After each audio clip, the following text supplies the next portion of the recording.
Hello students, पिछले video में हमने 47 क्वेश्चन डिस्कस कर लिए थे। आगे के जो प्रश्न हैं, प्रश्न संख्या 48 से लेकर 92 तक के आज के इस वीडियो में डिस्कस करने वाले हैं, जो आपके 12th बोर्ड में बहुत बहुत महत्वपूर्ण होने वाले हैं। वीडियो को अंत तक देखना, प्रत्येक प्रश्न आपके लिए बहुत बहुत महत्वपूर्ण है। पहला प्रश्न है, एक व्यक्ति को उद्यान में जाते ही छींकें प्रारंभ हो जाती है, नाक बहने लगती है और आंसू आने लगते हैं, उस व्यक्ति को कौन सा रोग हो सकता है? तो उद्यान में जाते ही अगर उसे छींके या नाक बह रही है तो उसे एलर्जी है पराग कणों से एलर्जी। दूसरा प्रश्न है, स्व प्रतिरक्षा या ऑटो इम्यूनिटी किसे कहते हैं? उदाहरण दीजिए। तो किसी जीव की प्रतिरक्षा प्रणाली द्वारा अपने ही उत्तकों या कोशिकाओं को एंटीजन समझकर नष्ट करना स्व प्रतिरक्षा कहलाती है। और इसका बहुत अच्छा उदाहरण है आमवती संधिशोथ, या जिसे रूमेटॉइड आर्थराइटिस कहते हैं। बहुत बहुत महत्वपूर्ण क्वेश्चन है ये। नेक्स्ट क्वेश्चन है, लसीकाणुओं का विभेदन कहाँ होता है? तो लसीकाणुओं यानी कि लिम्फोसाइट्स का विभेदन जो होता है वो थाइमस में होता है, थाइमस ग्रंथि में होता है। नेक्स्ट क्वेश्चन है, एड्स रोग का नैदानिक परीक्षण है, यानी कि एड्स रोग है किसी को, इसका डायग्नोस करना हो तो कौन सा टेस्ट करते हैं? तो इसका सही आंसर है एलाइजा, जिसका पूरा नाम है एंजाइम लिंक्ड इम्यूनोसोर्बेंट एसे। नेक्स्ट क्वेश्चन है, मेटास्टेसिस किस रोग का प्रमुख गुण है? तो मेटास्टेसिस एक जगह बदलने वाली अवस्था जो होती है वो कैंसर में होती है, और वो भी दुर्दम अर्बुद में, दुर्दम कैंसर में। नेक्स्ट क्वेश्चन है, स्मैक का रासायनिक नाम बताइए। स्मैक का रासायनिक नाम क्या है? तो स्मैक का रासायनिक नाम है डाईएसिटिल मॉर्फिन। नेक्स्ट क्वेश्चन है, मैरिजुआना या हशिश या चरस या गांजा किससे प्राप्त होता है? तो ये कैनबिस सैटाइवा पादप जो है, जिसे भांग कहते हैं, उससे प्राप्त होता है। नेक्स्ट क्वेश्चन है, एलएसडी है, एलएसडी का पूरा नाम पूछा है। एलएसडी क्या है? तो एलएसडी का पूरा नाम है लाइसर्जिक अम्ल डाईएथिल एमाइड। नेक्स्ट क्वेश्चन है, अंतः प्रजनन अवसादन किसे कहते हैं? अंतः प्रजनन अवसादन, इनब्रीडिंग डिप्रेशन किसे कहते हैं? तो अंतः प्रजनन की क्रिया यदि लगातार की जाए तो जीव की जनन क्षमता और उत्पादकता में कमी आती है। आप लगातार अंतः प्रजनन अगर किसी जीव में बार बार दोहरा रहे हैं तो उससे उसकी जनन क्षमता और उत्पादकता में जो कमी आती है, कमी आने की इस घटना को, इसको ही हम अंतः प्रजनन अवसादन कहते हैं। नेक्स्ट है, नीली क्रांति या ब्लू रिवॉल्यूशन जो है वो किससे संबंधित है? तो नीली क्रांति मछली पालन से संबंधित है। नेक्स्ट क्वेश्चन है, हरित क्रांति के जनक किसे कहा जाता है? हरित क्रांति के जनक कहा जाता है नॉर्मन ई बोरलॉग को। नॉर्मन ई बोरलॉग जो है, उन्हें हरित क्रांति का जनक कहते हैं। याद रखना है, भारतीय हरित क्रांति का जनक किसे कहते हैं, ये आपको याद रखना है। भारतीय हरित क्रांति के जनक है एमएस स्वामीनाथन। नेक्स्ट क्वेश्चन है, international rice research institute IRRI कहाँ स्थित है? तो इंटरनेशनल राइस रिसर्च इंस्टीट्यूट जो है वो फिलीपींस में है। मनीला जो होता है, मनीला जो देश है, उस मनीला की राजधानी फिलीपींस में ये स्थित है, international rice research institute. Next question है, भारत में विकसित धान की अर्धवामन किस्मों के नाम बताइए। भारत में धान की अर्धवामन किस्में विकसित की गई थी हरित क्रांति के दौरान, उनका नाम आपसे पूछा गया है। सही उत्तर होगा जया और रत्ना। नेक्स्ट क्वेश्चन है, पादप प्रजनन द्वारा विकसित सरसों की किस्म जो श्वेत कीट रोग के प्रति प्रतिरोधी है, उसका नाम लिखिए। पादप प्रजनन से विकसित है सरसों की किस्म, रोग कौन सा है? श्वेत कीट रोग के प्रति प्रतिरोधी किस्म, उसका नाम है पूषा स्वर्णिम। इसे करण राई भी कहते हैं। नेक्स्ट क्वेश्चन है, एकल कोशिका प्रोटीन, सिंगल सेल प्रोटीन क्या है? तो single cell protein, single cell वाले जो एनिमल्स है, यानी कि जो सूक्ष्म जीव है, उनसे जो प्रोटीन प्राप्त होती है, उस प्रोटीन को ही एकल कोशिका प्रोटीन कहते हैं। जैसे स्पाइरुलाइना जो है, उससे जो प्रोटीन प्राप्त होती है वो भी एक प्रकार की सिंगल सेल प्रोटीन है, एकल कोशिका प्रोटीन है। नेक्स्ट क्वेश्चन है विषाणु मुक्त पादप तैयार करने के लिए पादप का कौन सा भाग सबसे अधिक उपयुक्त है और क्यों? तो सबसे उपयुक्त भाग होता है शीर्ष विभज्योतक या कक्षीय विभज्योतक। क्यों? क्योंकि विभज्योतक जो होता है उसमें विषाणु का कोई प्रभाव नहीं होता, विभज्योतक विषाणु से अप्रभावित रहता है।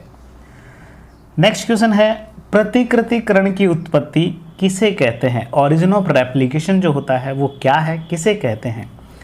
तो गुणसूत्र में एक विशिष्ट डीएनए अनुक्रम होता है, गुणसूत्र का वह विशिष्ट डीएनए अनुक्रम जहां से प्रतिकृतिकरण यानी कि रेप्लिकेशन प्रारंभ होता है। तो वो जहां से रेप्लिकेशन स्टार्ट होता है उस जगह को ही ओरिजिन ऑफ रेप्लिकेशन कहते हैं, उस सीक्वेंस को ही ओरिजिन ऑफ रेप्लिकेशन कहते हैं। नेक्स्ट क्वेश्चन है प्रथम पुनर्योगज डीएनए किसने बनाया? फर्स्ट जो रिकॉम्बिनेंट डीएनए है वो किसने बनाया? इसका सही उत्तर होगा पॉल बर्ग ने।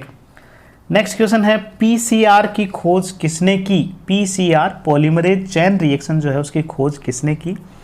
इसका सही उत्तर है कैरी मुलिस ने, कैरी मुलिस ने।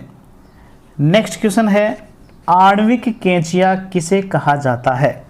आणविक कैंचिया किसे कहा जाता है? तो मॉलिक्यूलर सीजर्स या आणविक कैंचिया जो है वो रेस्ट्रिक्शन एंडोन्यूक्लियस को कहा जाता है, रेस्ट्रिक्शन एंडोन्यूक्लियस को कहा जाता है। नेक्स्ट क्वेश्चन है पुनर्योगज डीएनए किसे कहते हैं? रिकॉम्बिनेंट डीएनए किसे कहते हैं? तो वांछित लक्षण प्राप्त करने के लिए डीएनए के साथ किसी डीएनए के साथ विजातीय डीएनए यानी कि किसी अन्य जाति के जीव से डीएनए प्राप्त करके उसे जोड़ने से जो डीएनए बनता है उसे ही पुनर्योगज डीएनए या काइमेरिक डीएनए कहते हैं।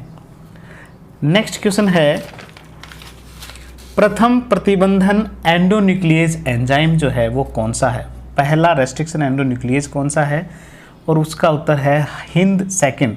हिंद सेकंड जो है वो फर्स्ट रेस्ट्रिक्शन एंडोन्यूक्लियस है।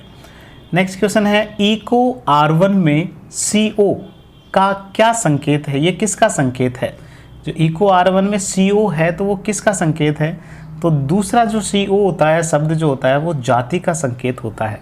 पहला वंश का होता है, तीसरा जो ये बड़े अक्षर में लिखते हैं R जैसे इसमें लिखा है वो उसके प्रभेद स्ट्रैंड को बताता है। नेक्स्ट है डीएनए पैलिंड्रोम क्या है? पैलिंड्रोम क्या है? तो डीएनए में क्षार युग्मों का एक ऐसा अनुक्रम, एक ऐसा सीक्वेंस जो पढ़ने का अभिविन्यास समान रखने पर दोनों लड़ियों में एक जैसा पढ़ा जाता है, डीएनए पैलिंड्रोम कहलाता है। जैसे आपके सामने ये एक सीक्वेंस दिख रहा है GAATTC, और अगर आप इसे 5 प्राइम से पढ़ें तो GAATTC, दूसरी तरफ 5 प्राइम से पढ़ें तभी GAATTC सीक्वेंस ही बोलता है। ऐसे सीक्वेंस को पैलिंड्रोम कहते हैं। नेक्स्ट क्वेश्चन है डीएनए खंडों के पृथक्करण हेतु किस तकनीक का प्रयोग किया जाता है? डीएनए खंडों के पृथक्करण आप करना है तो कौन सी तकनीक यूज की जाती है? तो इसका उत्तर है जेल इलेक्ट्रोफोरेसिस यूज की जाती है डीएनए खंडों को पृथक करने के लिए, जेल इलेक्ट्रोफोरेसिस। नेक्स्ट क्वेश्चन है डीएनए खंडों के अभिरंजन हेतु किसका प्रयोग किया जाता है? कौन से अभिरंजन का प्रयोग किया जाता है? तो वो है एथिडियम ब्रोमाइड। एथिडियम ब्रोमाइड का यूज़ किया जाता है। जब डीएनए को एथिडियम ब्रोमाइड से अभिरंजित करते हैं और इसे जब यूवी रेज में देखा जाता है तो यह चमकीला नारंगी नज़र आता है, चमकीला नारंगी नज़र आता है। नेक्स्ट क्वेश्चन है संवाहक की प्रमुख विशेषताएं लिखिए। संवाहक या वेक्टर जो होता है उसकी प्रमुख विशेषताएं, 3 प्रमुख विशेषताएं इसकी याद रखनी है। प्रतिकृतिकरण का उत्पत्ति स्थल इस पर पाया जाता है, इस पर सेलेक्टेबल मार्कर्स या वर्ण योग्य चिन्हक पाए जाते हैं और क्लोनिंग स्थल पाए जाते हैं।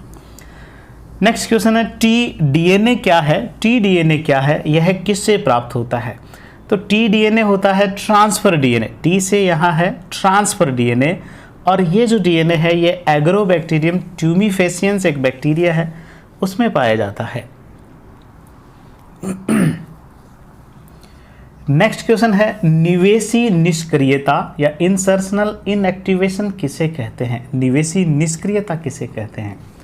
इसका सही उत्तर है रिकॉम्बिनेंट डीएनए टेक्नोलॉजी जो है उसमें पुनर्योगजों को अपुनर्योगजों से पृथक करने की तकनीक है। जो रिकॉम्बिनेंट होते हैं उसे आपको नॉन रिकॉम्बिनेंट से अलग करने की जो तकनीक है वही एक प्रकार की इंसर्शनल इनएक्टिवेशन है, जिसमें वांछित जीव का वेक्टर में प्रवेश कराने से वेक्टर में उस जीन की जो अभिव्यक्ति है वो अवरुद्ध हो जाती है। वेक्टर में जीन की अभिव्यक्ति अवरुद्ध हो जाती है। नेक्स्ट क्वेश्चन है, जीवाणु कोशिका को डीएनए लेने हेतु सक्षम बनाने हेतु किस प्रकार के आयनों का प्रयोग किया जाता है? जीवाणु कोशिका में डीएनए प्रवेश करवाना है और उसे हमें उसे योग्य बनाना है तो कौन से आयनों का प्रयोग इसमें किया जाता है? सही उत्तर होगा द्विसंयोजन धनायन। द्विसंयोजन धनायन, डाइवैलेंट कैटायंस का यूज किया जाता है, जैसे कैल्शियम आयन जिस पर 2 वैलेंसी हो, कैल्शियम +2। नेक्स्ट क्वेश्चन है, बायोलिस्टिक या जीन गन विधि क्या है? बायोलिस्टिक या जीन गन विधि क्या है? तो परपोषी कोशिका में विजातीय डीएनए को प्रवेश करवाने हेतु डीएनए से विलोपित स्वर्ण यानी कि गोल्ड या टंगस्टन के सूक्ष्म कणों को उच्च वेग से परपोषी कोशिका पर बमबारी करने को ही जीन गन विधि कहते हैं। तो इसमें धातु स्वर्ण या टंगस्टन का प्रयोग करते हैं और उसे बमबारी के रूप में बहुत तेज वेग से जो है कोशिकाओं पर फेंका जाता है। नेक्स्ट है, रिकॉम्बिनेंट डीएनए टेक्नोलॉजी जो है उसके विभिन्न चरणों को क्रमबद्ध तरीके से लिखना है। आपके सामने ये 6 जो सीक्वेंस है ये उल्टे सीधे लिखे हुए हैं, इसको आपको क्रमबद्ध तरीके से लिखना है, सही क्रम में लिखना है। तो इसका सही क्रम जो है मैं वो आपको बता रहा हूँ। इसका सही क्रम होगा सबसे पहले 4, फिर 1, फिर 3, फिर 2, फिर 5 और फिर 6 इसका सही क्रम होगा। नेक्स्ट क्वेश्चन है, डीएनए पृथक्करण में डीएनए अवक्षेपण प्राप्त करने हेतु किसका प्रयोग किया जाता है? हमें डीएनए पृथक करना है और डीएनए का अंत में अवक्षेप प्राप्त करना होता है, तो उसके लिए हम किसका प्रयोग करते हैं? उसके लिए हम प्रयोग करते हैं द्रुत शीतित एथेनॉल, हिंदी में है, इंग्लिश में कहते हैं चिल्ड एथेनॉल। बहुत ठंडा एथेनॉल जो है वो इसमें यूज करना है, चिल्ड एथेनॉल यूज करना है। नेक्स्ट क्वेश्चन है, पीसीआर में ताप स्थायी डीएनए पॉलीमरेज जिसे टैक पॉलीमरेज कहते हैं वो किससे प्राप्त होता है? टैक पॉलीमरेज जो पीसीआर में यूज किया जाता है वो किससे प्राप्त होता है? तो ये प्राप्त होता है थर्मस एक्वेटिकस जीवाणु से, थर्मस एक्वेटिकस जीवाणु से। नेक्स्ट क्वेश्चन है, पुनर्योगज प्रोटीन किसे कहते हैं? रिकॉम्बिनेंट प्रोटीन किसे कहते हैं? तो यदि कोई प्रोटीन कूट लेखन जीन, ऐसा जीन जो प्रोटीन बना रहा है वो किसी विषम जात या किसी परपोषी में अभिव्यक्त होता है, वो किसी दूसरे जीव में अभिव्यक्त कर रहा है और प्रोटीन बना रहा है, तो उस प्रोटीन को ही पुनर्योगज प्रोटीन कहते हैं। नेक्स्ट क्वेश्चन है, जीएमओ या आनुवांशिकतः रूपांतरित जीव किसे कहते हैं?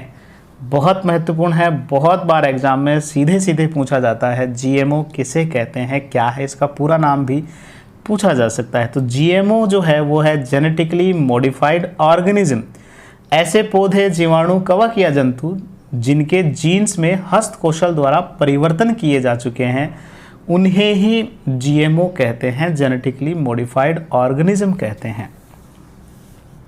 नेक्स्ट क्वेश्चन है, गोल्डन राइस में कौन सा विटामिन उपस्थित होता है? गोल्डन राइस, इसमें कौन सा विटामिन होता है?